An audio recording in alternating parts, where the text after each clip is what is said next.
So what just happened today was the SEC just filed a motion to get the judge to reverse or at least reconsider one of her most recent decisions on the deliberative process privilege to which the SEC is using to attempt to hide documents from Ripple. So what they're actually asking the judge to do is pretty crazy, but they're doing it anyway. And this specifically revolves around those 63 emails in which Judge Netburn said that the SEC needs to turn over regarding the William Hinman speech. And talking about unsealing documents, Ripple also filed a motion with the judge today. I'm going to tell you what they said about some of their own documents and why they want them unsealed. I think things are about to get crazy. Hey everyone, my name is Randy. Welcome back to the Late Night Grind. And right now on this channel, we are covering the Ripple versus the SEC case, as well as other cryptocurrency news, investment markets, and personal finance. So if any or all those topics interest you, make sure you hit the subscribe button, hit that bell notification icon so that YouTube sends you a notification when I release a new video. And if you're feeling generous today, I'd appreciate it if you do two things: smash the thumbs up button and watch this video all the way to the end. Those really are the two best things that you can do to support a YouTube channel, so if you do that, I'd greatly appreciate it. Alright guys, let's jump into it. So the judge just got a couple of letters, one from the SEC and one from Ripple, and they both want separate things. The SEC is trying to hide documents, and Ripple is trying to unseal documents. Now these documents are of their own, but yet they want them unsealed anyway. So these documents were actually sealed previously when Ripple sent them to the judge a long time ago when they were trying to get this original court case to be struck down, but now they're telling the judge, hey, all these documents, they can be unsealed. It's perfectly fine with us. But on the SEC side, the judge told them that they have 63 emails that are going to be unsealed and that the judge needs to have them turn them over. So we have that being unsealed, we have Ripple's documents being unsealed, and in this case there's so much unsealing going on right now it almost seems like they should have their own OnlyFans account. Alright, so let's back up and see what the SEC submitted to the judge. So back on January 4th, Judge Netburn said that the 63 emails that the SEC needs to produce, the 63 emails that were surrounding William Hinman's Ethereum speech, needed to be produced, that they're not covered by the deliberative process privilege. They need to be unsealed, they need to be turned over. Well, the SEC has repeatedly disagreed because they are really trying to hide these documents. So in this motion that they just sent over to the judge earlier today, talks about the William Hinman speech, and it gets even crazier.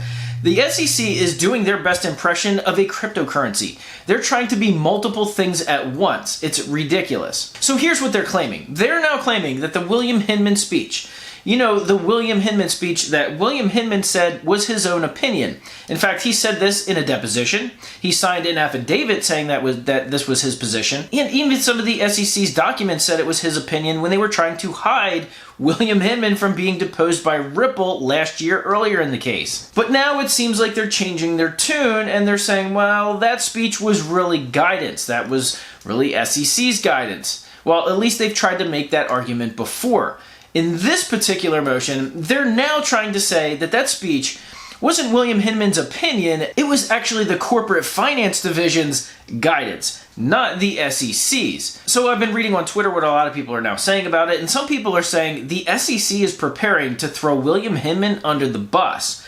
Because William Hinman, like I said, he stated multiple times that this was his opinion, and that every time he used the word we, he was just talking about his own staff. Now the SEC is claiming, well, hang on, this guidance, this speech he was giving was actually guidance, but only from the corporate finance side, not from the SEC side. Got it? Good. So the SEC is now claiming that William Hinman's speech wasn't his opinion, but it was in fact guidance. And that's why all these 63 emails surrounding this Hinman speech should be sealed and should be protected by the DPP. Now I haven't seen anything yet, but I believe Ripple is going to reply and say, hang on, they can't do that, that's ridiculous. They might not even have to. The judge might answer and decide on this on her own because they basically said, hey judge, you know that decision you made about a month ago? Well, we disagree with it and we think you should reconsider, even though it goes against everything William Hinman said when he was under oath giving his deposition. It almost looks like the SEC thinks the judge is stupid. I just don't get it. But nonetheless, the judge is going to have to make a decision on this because they are coming up on a due date in which these 63 emails are supposed to be produced. And speaking of some other things that are going to be unsealed, what the documents were that I was referring to earlier in the video that Ripple has said they want unsealed are actually the full legal memos that they received back in 2012. The legal memos that Ripple is claiming give clarity to the fact that XRP is not a security and not an investment contract. They want them unsealed. They basically said, Judge, we know we submitted these documents last year and you wanted some of them unsealed, but you know what? Chris Larson and Ripple, we believe that they all should be unsealed. So all of these legal memos and all of the rest of these surrounding documents are going to be unsealed according to Ripple. And right now it looks like Ripple is playing 3D chess with this, because they know the SEC is looking really stupid, and now they're looking even more transparent on their side. So I don't know if the eye test means anything in corporate finance law, but it certainly looks like Ripple has nothing to hide and that the SEC absolutely does. So I want you guys to do some homework. Let me know in the comment section down below if it looks like this is shaping up for the SEC to be actually throwing William Hinman under the bus, because they have literally tried every angle to get around this William Hinman Ethereum a free pass speech, trying to get around it, but in every corner they seem to be painting themselves into their own corner, because whether or not it's his opinion, whether or not it's corporate finance's guidance or the SEC's guidance, they have none of their story straight. It's almost like there was 3 separate people from the SEC getting deposed by the police, and they all 3 gave a different account. Except they didn't do this without each other's knowledge. They've actually had more than an entire year to put their story together, and it seems like they can't even get that straight. Even Eleanor Tourette of Fox Business, who was covering the story for Fox Business, just tweeted out a little while ago that she was trying to get to bed early tonight, but when this motion from the SEC dropped, she had to read it, and now she was confused even more, because they were claiming previously that this was Bill Hinman, that the speech was Bill Hinman's opinion, and now they're saying it was guidance, but only from the corporate finance side. You can't make this stuff up. I'm telling you, they are going to make a movie about this one day. So that's it for the Ripple versus the SEC news, at least for another 6 hours until more news comes out. But nonetheless, if you are new to the channel, I would ask that you would please consider subscribing. Like I say, I covered this case as well as other cryptocurrency news.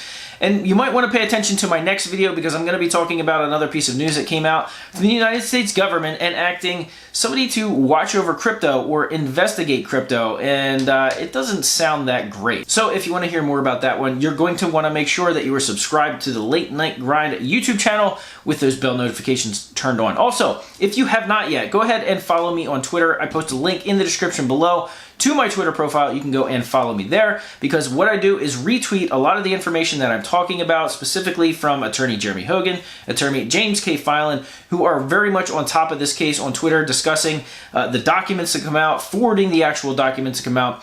So when I actually go through and I read the motions that the SEC submits, or read the motions that Ripple submits, it's largely in part due to what those guys are doing. So if you want to be some of the first to see those documents, you got to follow those guys on Twitter as well. So if you have been following the Ripple versus the SEC case, and you're watching some of these videos as well as some of the other YouTubers that cover the case on their YouTube channels, you can really see why a guy like Elon Musk has stated several times now that he has absolutely no respect for the SEC and what they're doing, because I just heard today that the SEC is digging even further into Tesla's business, and Elon isn't too happy about it. So if you want to follow that story, I also retweeted that in my Twitter profile.